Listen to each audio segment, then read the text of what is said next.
ভিক্ষুক রাস্তা দিয়া যায় আর জমিদারের পুত্রবধূও যায়। একজন সামনের থেকে আসতেছে, একজন সামনের দিকে যাইতেছে। দুইজনের ক্রসিং এর সময় ভিক্ষুকের গায়ের কাদা জমিদারের পুত্রবধূর গায়ে লেগে গেছে। সে দুনিয়া আন্ধার করে ফেলছে, স্বামীকে ডাইকা নিয়ে আসছে, বলছে ভিক্ষুক আমার কাপড় নষ্ট করে দিছে। সে শুধু ভিক্ষুক ছিল না, বৃদ্ধ ছিল। বৃদ্ধ ছিল না শুধু, জীর্ণ ছিল, শীর্ণ ছিল।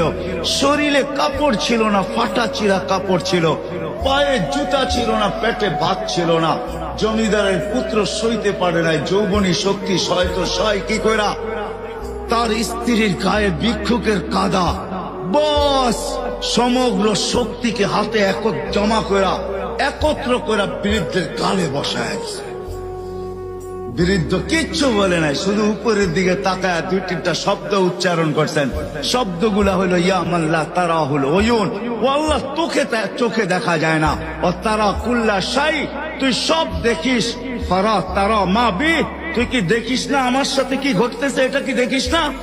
বলতে দেরি যুবক, মরতে দেরি হয় নাই। জমিদার চলে আসছে, প্রতিশোধ নিবে। বৃদ্ধের একদিকে মুস্কি হাসি, একদিকে বলতেছে প্রেমের খেলা এমনই হয়। জিজ্ঞাসা করছে কিসের প্রেমের খেলা রে? বলছে ওর প্রেমিকার গায়ে আমার কাদা লাগছে, পায়ের কাদা লাগছে, ও সইতে পারে নাই। যৌবনী শক্তি দিয়ে আমার বৃদ্ধ গালে বসায় দিছে। আমাকেও একজন ভালোবাসে, সেও সইতে পারে না, সেও সইতে পারে না। ও তো থাপ্পড় দিয়া খেলতো, সে জান নিয়ে নিছে, জান।